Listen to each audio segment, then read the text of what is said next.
News 18 big breaking. വളരെ പ്രധാനപ്പെട്ട ഒരു വാർത്തയിലേക്കാണ് ഇന്ന് നമ്മൾ പോകുന്നത്. ചേർത്തലയിലെ സ്ത്രീകളുടെ തിരോധാനത്തിൽ നിർണായക വെളിപ്പെടുത്തൽ പുറത്തു വന്നിരിക്കുന്നു. ബിന്ദു പത്മനാഭനെ കൊന്നതാണെന്നാണ് വെളിപ്പെടുത്തൽ. സെബാസ്റ്റ്യനും സുഹൃത്തും ചേർന്ന് ബിന്ദു പത്മനാഭനെ കൊലപ്പെടുത്തിയെന്ന കടക്കരപ്പള്ളിയിലെ ദല്ലാളുടെ ശബ്ദരേഖ ന്യൂസ് 18 ലഭിച്ചു. കടക്കരപ്പള്ളി സ്വദേശിനിയോടാണ് ദല്ലാളായ സോഡ പൊന്നപ്പൻ കൊലപാതക വിവരം വെളിപ്പെടുത്തിയത്. 4 വർഷം മുൻപ് നടന്ന സംഭാഷണത്തിന്റെ ശബ്ദരേഖ ക്രൈംബ്രാഞ്ച് പരിശോധിക്കുകയാണ്. സംഭവത്തിൽ കടക്കരപ്പള്ളി സ്വദേശിനിയുടെ മൊഴി രേഖപ്പെടുത്തി.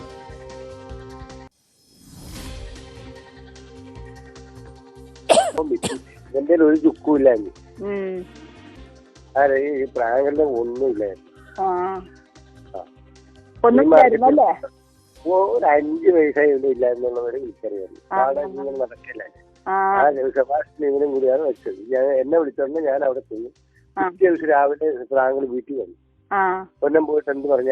ഞാൻ പറഞ്ഞു ഒന്നും പറയും, എന്നെ പറ്റി ഒന്നും പറയില്ലെന്ന്. ഞാൻ പറഞ്ഞു എനിക്ക് ആരെയും പറ്റി ഒന്നും പറഞ്ഞതാണ്.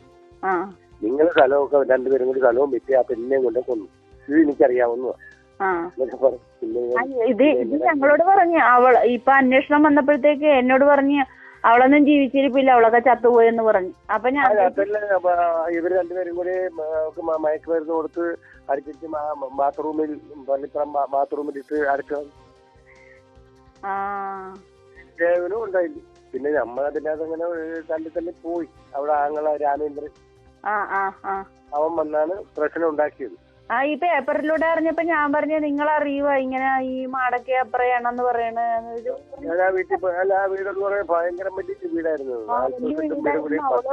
അവള് ഭയങ്കര മോശക്കാരിയാണ്, ആവാസക്കാരിയാണ്, കൊള്ളിയില്ലാത്തവളായിരുന്നു. പോയോ അത് നല്ല ഡീസന്റ് പെണ്ണായിരുന്നു. ശരണ്യ സ്നേഹജൻ വാർത്തയുടെ വിശദാംശങ്ങളുമായി ചേരുന്നു. ശരണ്യ, നിർണായക വെളിപ്പെടുത്തലാണ്. കേസിനെ സംബന്ധിച്ചിടത്തോളം വളരെ പ്രധാനപ്പെട്ട ഒരു മൊഴിയായി കൂടി ഇതിനെ ചേർത്ത് വെക്കേണ്ടി വരും. ബിന്ദു പത്മനാഭനെ കൊന്നതാണെന്ന് ദല്ലാൾ പറയുന്നു. എന്തൊക്കെ കാര്യങ്ങളാണ് കൂടുതലായി അതിലുള്ളത്? അശ്വതി, ഏറ്റവും നിർണായകമായ മൊഴിയാണ്, വെളിപ്പെടുത്തലാണ് ഈ ദല്ലാളുടെ ഭാഗത്തു നിന്ന് ഉണ്ടായിട്ടുള്ളത്. ഈ ദല്ലാളായ കടക്കരപ്പള്ളി സ്വദേശിയായ ദല്ലാളായ വ്യക്തി, അതായത് സോഡാപ്പനപ്പെടുന്ന വ്യക്തിയാണ് തന്നെ പ്രദേശത്തുള്ള ശശികല എന്ന സ്ത്രീയോട് ഈ കാര്യങ്ങൾ തുറന്നു പറഞ്ഞിരിക്കുന്നത് എന്നുള്ളതാണ്. 4 വർഷം മുമ്പുള്ള ശബ്ദ സംഭാഷണമാണ് നമ്മളിപ്പോൾ പുറത്തുവിടുന്നത്. ഇതിൽ വളരെ കൃത്യമായി എങ്ങനെയാണ് ബിന്ദു പത്മനാഭനെ അവർ അപായപ്പെടുത്തിയത്, സെബാസ്റ്റ്യനും ഒപ്പം തന്നെ ഈ പറഞ്ഞ ഫ്രാങ്കിൽ എന്ന വ്യക്തിയും ചേർന്ന് എങ്ങനെയാണ് ബിന്ദുവിനെ ഇല്ലാതാക്കിയെന്ന് വിശദീകരിക്കുന്ന ശബ്ദ സംഭാഷണമാണ് നമുക്കിപ്പോൾ ലഭ്യമായിട്ടുള്ളത്. ശശികല എന്ന കടക്കരപ്പള്ളി സ്വദേശിനിയോടാണ് ഇക്കാര്യങ്ങൾ ഇയാൾ വ്യക്തമാക്കിയിട്ടുള്ളത്. അതായത് നമ്മളിപ്പോൾ കേട്ട ശബ്ദ സംഭാഷണത്തിനകത്ത് വളരെ വ്യക്തമായി പറയുന്നുണ്ട് ഈ കടക്കരപ്പള്ളി സ്വദേശിയെ എങ്ങനെ, അതായത് ബിന്ദു പത്മനാഭന്റെ വീട്ടിലേക്ക് എങ്ങനെയാണ് ഈ സെബാസ്റ്റ്യനും ഫ്രാങ്കിൻ എന്ന വ്യക്തിയും, അതായത് കടക്കരപ്പള്ളി സ്വദേശിയുടെ ഫ്രാങ്കിൻ എന്ന വ്യക്തിയും എത്തിയതെന്നുള്ളതാണ് അയാൾ വിവരിക്കുന്നത്. ഇയാൾ കടക്കരപ്പള്ളിയിലെ തന്നെയുള്ള ഒരു ദല്ലാളാണ്. അതായത് ബിന്ദു പത്മനാഭന്റെ പ്രോപ്പർട്ടി, അതായത് അവരുടെ അച്ഛന്റെയും അമ്മയുടെയും പേരുള്ള കുടുംബ ഓഹരിയിൽ നിൽക്കുന്ന വീടാണ് ആദ്യം വിൽക്കുന്നത്. ആ വീട് വെക്കുന്നതിന് വേണ്ടി ഇടപെട്ടിട്ടുള്ള ആളാണ് താൻ എന്നുള്ളതാണ്. അങ്ങനെ ആദ്യം സെബാസ്റ്റ്യനെയും ഈ ഫ്രാങ്കിൻ എന്ന് പറഞ്ഞ ദല്ലാളിനെയും ഇവർ രണ്ടുപേരെയും സ്ഥലക്കച്ചവടവുമായി ബന്ധപ്പെട്ട് ബിന്ദു പത്മനാഭനെ പരിചയപ്പെടുത്തി കൊടുക്കുന്നത് താനാണ് എന്നുള്ളതാണ് ഇയാൾ വ്യക്തമാക്കുന്നത്. ഒപ്പം തന്നെ അതിനകത്ത് വളരെ നിർണായകമായ കാര്യങ്ങൾ വ്യക്തമാക്കുന്നു. അതായത് ഈ പരിചയപ്പെടുത്തി കൊടുത്തതിന് ശേഷം പിന്നീട് ഈ വീട് വിൽപ്പനയ്ക്ക് ആളെ, അതായത് വീട് ആദ്യം വിൽക്കുന്നതിന് വേണ്ടി ചേർത്തലയിൽ തന്നെ ഉള്ള ഒരു പോലീസ് ഉദ്യോഗസ്ഥനാണ് ആ പ്രോപ്പർട്ടി വിൽക്കുന്നത്. ആ വീട് വിൽക്കുന്നതുമായി ബന്ധപ്പെട്ട ഇടപാടുകൾ മാത്രം താൻ നിന്നു. പിന്നീട് ഈ ബിന്ദുവിന്റെ കയ്യിൽ പണമുണ്ട് എന്നുള്ള കാര്യം മനസ്സിലായതോടുകൂടി മറ്റ് ഇടപെടലുകളിലേക്ക് ഇയാൾ കടക്കുകയായിരുന്നു എന്നുള്ളതാണ് വ്യക്തമാക്കിയിട്ടുള്ളത്. സെബാസ്റ്റ്യനും ഫ്രാങ്കിനും അവിടെ സ്ഥിരമായി എത്തുന്ന ആളുകളായിരുന്നു. മദ്യപാനം അടക്കമുള്ള കാര്യങ്ങൾ ഉണ്ടായിരുന്നു എന്നുള്ളതാണ് വ്യക്തമാക്കുന്നത്. മാത്രമല്ല അതിനകത്ത് മറ്റൊരു പ്രധാനപ്പെട്ട കാര്യം പറയുന്നു, ബിന്ദുവിനെ കൊലപ്പെടുത്തിയതാണ് എന്നാൽ സ്ഥിരീകരിച്ച് പറയുന്നുണ്ട് എന്നുള്ളതാണ്. അതായത് ബിന്ദു ഇയാളുടെ വീട്ടിൽ, ഈ സോഡാപ്പന്നപ്പന്റെ വീട്ടിൽ ചെല്ലാറുണ്ടായിരുന്നു, കാര്യങ്ങൾ സംസാരിക്കാറുണ്ടായിരുന്നു. എറണാകുളത്ത് ജോലി ചെയ്തെന്ന് പറയുന്ന നിലനിൽക്കുന്ന ഘട്ടത്തിലും അവിടുന്ന് തിരിച്ച് വരുമ്പോൾ തന്റെ അടുത്തേക്ക് വരാറുണ്ടായിരുന്നു എന്ന് സോഡാപ്പന്നപ്പൻ സ്ഥിരീകരിക്കുന്നു. അതിൽ തന്നെ ഈ ശശികളോട് പറയുന്ന ഏറ്റവും നിർണായകമായ ഒരു കാര്യം എന്ന് പറയുന്നത് ബിന്ദുവിനെ ഈ സെബാസ്റ്റ്യനും ഒപ്പം തന്നെ കൂടെയുള്ള വ്യക്തിയും ചേർന്ന് ശുചിമുറിയിൽ വെച്ച് കൊലപ്പെടുത്തി എന്നുള്ളതാണ് വ്യക്തമാക്കുന്നത്. അതായത് ലഹരി നൽകി മയക്കിയ ശേഷം ശുചിമുറിയിൽ നിർത്തി ശുചിമുറിയിൽ വെച്ചാണ് കൊലപ്പെടുത്തിയെന്നുള്ള നിർണായക വിവരം കൂടി ഇയാൾ പങ്കുവെക്കുന്നു. ഒപ്പം തന്നെ ഇയാൾ പറയുന്നത് സെബാസ്റ്റ്യൻ സെബാസ്റ്റ്യനും ഫ്രാങ്ക്ലിനും അവിടെ സ്ഥിരം ആളുകളായിരുന്നു എന്നുള്ളതാണ്. വീട് വിറ്റതിന് ശേഷം അവിടെ ഉണ്ടായിരുന്ന മരങ്ങൾ വെട്ടി വിറ്റത് താനാണ് എന്നുള്ളത് ഈ സോഡാപ്പൊന്നപ്പൻ സ്ഥിരീകരിക്കുന്നുണ്ട്. ഒപ്പം തന്നെ വീടിനകത്തുണ്ടായിരുന്ന ഫർണിച്ചറുകൾ ഉൾപ്പെടെ സെബാസ്റ്റ്യൻ വിറ്റു എന്നുള്ള കാര്യം ഇയാൾ ഈ ശശികലയോട് സ്ഥിരീകരിക്കുന്നു. ഒപ്പം ഈ ബിന്ദുവിന്റെ മറ്റ് സ്ഥലമിടപാടുകളുമായി ബന്ധപ്പെട്ട് താനാണ് ആ സ്ഥലം സെബാസ്റ്റ്യനും താനും ചേർന്നാണ് വിറ്റ് നൽകിയെന്ന് ഉൾപ്പെടെയുള്ള കാര്യങ്ങൾ പറയുന്നു. ഒപ്പം സെബാസ്റ്റ്യനും ഒപ്പം തന്നെ ഈ ഫ്രാങ്ക്ലിനും ചേർന്ന് ബിന്ദുവിനെ കൊലപ്പെടുത്തിയ ശേഷം ആണ് ഈ സ്വത്തുക്കൾ അവർ കയ്യിലാക്കിയത് എന്നും വ്യക്തമാക്കുന്നുണ്ട്. അതിനപ്പുറത്തേക്ക് മറ്റൊരു പ്രധാന കാര്യം അയാൾ പറയുന്നത്, ഒരു ദിവസം വൈകിട്ട് തന്റെ വീട്ടിലേക്ക് താൻ നിൽക്കുന്നിടത്തേക്ക് സെബാസ്റ്റ്യൻ എത്തി. അന്ന് സെബാസ്റ്റ്യന്റെ മുഖത്ത് കരണത്തെ ബിന്ദു അടിച്ചിരുന്നു എന്നുള്ളതാണ്. ഈ അടിച്ച വിവരം താൻ എന്തിനാണ് അടി കൊണ്ടത് എന്നുള്ള ചോദ്യം ഇയാൾ ഉന്നയിച്ചു. സോഡാപ്പൊന്നപ്പൻ സെബാസ്റ്റ്യനോട് ചോദിച്ചു എന്ന് വ്യക്തമാക്കുന്നുണ്ട്. ആ ഘട്ടത്തിൽ ബിന്ദു അടിച്ചു എന്നുള്ള കാര്യം ഇയാൾ സ്ഥിരീകരിക്കുകയും ചെയ്തിട്ടുണ്ട് എന്നുള്ളതാണ്. അത്തരത്തിൽ വളരെ നിർണായകമായ വിവരങ്ങൾ അടങ്ങുന്ന ശബ്ദരേഖ 4 വർഷം മുമ്പ് റെക്കോർഡ് ചെയ്യപ്പെട്ട ശബ്ദരേഖയാണ് ഇപ്പോൾ നമുക്ക് ലഭ്യമായിട്ടുള്ളത്. അതിൽ തന്നെ ഇത് ക്രൈംബ്രാഞ്ച് സംഘത്തിന് ഈ ശശികല നേരത്തെ തന്നെ കൈമാറിയിട്ടുണ്ടായിരുന്നു. ഇപ്പോൾ പുതുതായി വന്ന അന്വേഷണ സംഘം ഇതുമായി ബന്ധപ്പെട്ട വിവരങ്ങൾ ഇപ്പോൾ ശേഖരിച്ചുകൊണ്ടിരിക്കുകയാണ്. ഈ ശബ്ദരേഖ ഇന്നലെ ക്രൈംബ്രാഞ്ച് സംഘം എത്തി ശശികലയിൽ നിന്നും വിശദാംശങ്ങൾ തേടുകയും ചെയ്തിട്ടുണ്ട്. അശ്വതി, അതാണ് ശരണ്യ, ഇപ്പോഴത്തെ അന്വേഷണത്തിന് കൂടുതൽ മുന്നോട്ട് നടത്തുന്ന സംഭവങ്ങളാണ് ഈ മൊഴിയിലുള്ളത്, അല്ലെങ്കിൽ ഈ ഒരു ശബ്ദരേഖയിലുള്ളത് എന്ന് നമുക്ക് മനസ്സിലാക്കാം. ഏറ്റവും പ്രധാനം ശരണ്യ പറഞ്ഞതുപോലെ ഇവർ തമ്മിൽ നേരത്തെ ഒരു പ്രശ്നമുണ്ടായി.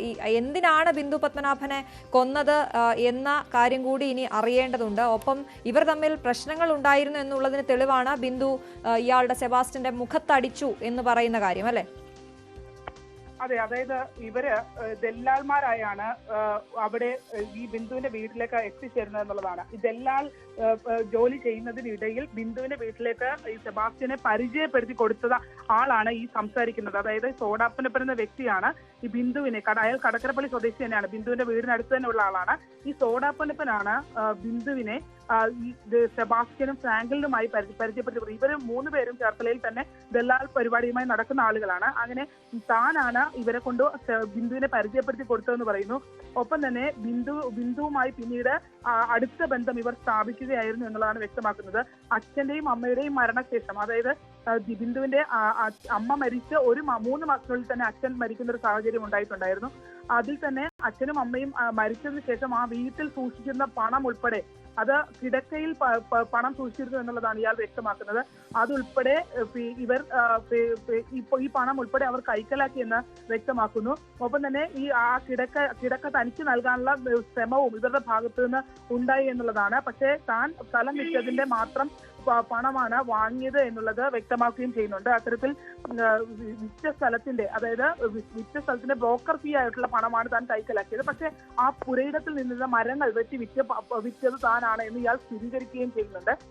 ഈ ഒരു സംഭാഷണത്തിലേക്ക് പോകാൻ വഴിത്തിരിവായത് ബിന്ദു പത്മനാഭനുമായി ബന്ധപ്പെട്ട് 2017 ഉയർന്നു വന്ന കേസിൽ പത്രവാർത്തകൾ വന്നിരുന്നു. ആ പത്രവാർത്തകൾ വന്ന ഘട്ടത്തിൽ ഈ ഫ്രാങ്ക്ലിന്റെ അയൽവാസിയായ ശശികല ഈ ഫ്രാങ്ക്ലിനുമായി ഈ വിവരം സംസാരിക്കുന്നുണ്ടായിരുന്നു. ഈ സംസാരിക്കുന്ന ഘട്ടത്തിലാണ് ഫ്രാങ്ക്ലിൻ മദ്യപിക്കുന്ന ആളാണെന്നാണ് ശശികല വ്യക്തമാക്കുന്നത്. അങ്ങനെ സംസാരിക്കുന്ന ഘട്ടത്തിലാണ് ബിന്ദുവിനെ കൊലപ്പെടുത്തി എന്നുള്ള വിവരം യാദൃച്ഛികമായി ശശികലയോട് പങ്കുവെക്കുന്നത് എന്നുള്ളതാണ്. അങ്ങനെ ശശികലയോട് സംസാരിച്ച ഘട്ടത്തിൽ വന്നു കൊലപ്പെടുത്തി, കൊലപ്പെടുത്തിയത് മാത്രമല്ല വളരെ മോശം വ്യക്തിയായിരുന്നു എന്നുള്ള രീതിയിൽ ബിന്ദുവിനെ കുറിച്ച് ഈ ഫ്രാങ്ക്ലിൻ അഭിപ്രായം പറയുകയും ചെയ്തു എന്നുള്ളതാണ്. അങ്ങനെ പല ഘട്ടത്തിൽ, അതായത് അത് ബിന്ദു ഒന്നും ജീവിച്ചിരിക്കില്ല എന്ന് വ്യക്തമായി പറയുകയും ചെയ്തു. അങ്ങനെ ഈ പൊതുപ്രവർത്തക കൂടിയായ ശശികല ഇതേ തുടർന്ന് നടത്തിയ ഒരു അന്വേഷണത്തിന്റെ ഒക്കെ ഭാഗമായാണ് ഈ ശശികലയുടെ പുരേണം വെക്കുന്നതുമായി ബന്ധപ്പെട്ടാണ് സോഡാപ്പൊന്നപ്പൻ ആ വീട്ടിലേക്ക് വീണ്ടും ഇടപെടുന്നത്. അങ്ങനെ വന്ന ഒരു ബന്ധത്തിന്റെ അടിസ്ഥാനത്തിലായിരുന്നു, സംഭാഷണത്തിനിടയിലായിരുന്നു ഈ ഒരു കാര്യം ഫോൺ സംഭാഷണത്തിനിടയിൽ ഇയാൾ വ്യക്തമാക്കിയത് എന്നുള്ളതാണ്. പക്ഷെ ഇപ്പോൾ ഇവർ പറയുന്നത് ഈ സോഡാപ്പൊന്നപ്പൻ എന്ന വ്യക്തിക്ക് അയാൾക്ക് ആക്സിഡന്റിന് ശേഷം അയാൾക്ക് ബുദ്ധിമുട്ടാണ് എന്നുള്ള രീതിയിൽ ഒരു വലിയ പ്രചരണം തന്നെ, അതായത് തീർച്ചയായിട്ടും വളരെ നിർണായകമായ ഒരു വെളിപ്പെടുത്തലാണ് ഇപ്പോൾ നടന്നിരിക്കുന്നത്. ഈ കടക്കരപ്പള്ളി സ്വദേശിനിയോട് ദല്ലാളായ സോഡാപ്പൊന്നപ്പൻ നടത്തുന്ന ആ ശബ്ദ രേഖ അത് ന്യൂസ് 8 ലഭിച്ചിരിക്കുകയാണ്. ഒരിക്കൽ കൂടി ഇവന്റെ ഒരു ചുക്കുമില്ലായിരുന്നു, ഈ പ്രായങ്ങളുടെ ഒന്നുമില്ലായിരുന്നു. ഒരു 5 വയസ്സായൊന്നും ഇല്ല എന്നുള്ളവരെ എനിക്കറിയാം. നാടകങ്ങൾ നടക്കല്ലേ. ആ സെബാസ്റ്റ്യൻ ഇവനും കൂടിയാണ് വെച്ചത്. എന്നെ വിളിച്ചോണ്ട് ഞാൻ അവിടെ പോയി. പിറ്റേ ദിവസം രാവിലെ താങ്കൾ വീട്ടിൽ വന്നു. പൊന്നം പോയിട്ട് എന്ത് പറഞ്ഞു? ഞാൻ പറഞ്ഞു ഒന്നും പറയും, എന്നെ പറ്റി ഒന്നും പറയില്ലെന്ന്. ഞാൻ പറഞ്ഞു എനിക്ക് ആരെയും പറ്റി ഒന്നും പറഞ്ഞ കാര്യം. നിങ്ങൾ സ്ഥലമൊക്കെ രണ്ടുപേരും കൂടി സ്ഥലവും വിറ്റ് ആ പെണ്ണിനെയും കൊണ്ട് കൊന്നു, ഇത് എനിക്കറിയാവുന്ന. ഇത് ഞങ്ങളോട് പറഞ്ഞു. ഇപ്പൊ അന്വേഷണം വന്നപ്പോഴത്തേക്ക് എന്നോട് പറഞ്ഞ് അവളൊന്നും ജീവിച്ചിരിപ്പില്ല, അവളൊക്കെ ചത്തുപോയെന്ന് പറഞ്ഞു. അപ്പൊ ഞാൻ ഇവര് രണ്ടുപേരും കൂടി മയക്കുമരുന്ന് കൊടുത്ത് അടിച്ചിട്ട് ബാത്റൂമിൽ പള്ളിപ്പുറം ബാത്റൂമിലിട്ട് അടച്ചു. ദേവനും ഉണ്ടായില്ല. പിന്നെ നമ്മളതിന്റെ അതങ്ങനെ തല്ലി പോയി. അവിടെ ആങ്ങള രാമേന്ദ്രൻ അവൻ വന്നാണ് പ്രശ്നം ഉണ്ടാക്കിയത്. ഈ പേപ്പറിലൂടെ അറിഞ്ഞപ്പോ ഞാൻ പറഞ്ഞു നിങ്ങൾ അറിയുക ഇങ്ങനെ ഈ മാടക്കെ അപ്പറയാണെന്ന് പറയണ. ഞാൻ ആ വീടെന്ന് പറയാൻ ഭയങ്കര വലിയ വീടായിരുന്നു. അവള് ഭയങ്കര മോശക്കാരിയാണ്, ആവാസക്കാരിയാണ്, കൊള്ളിയില്ലാത്തവളായിരുന്നു.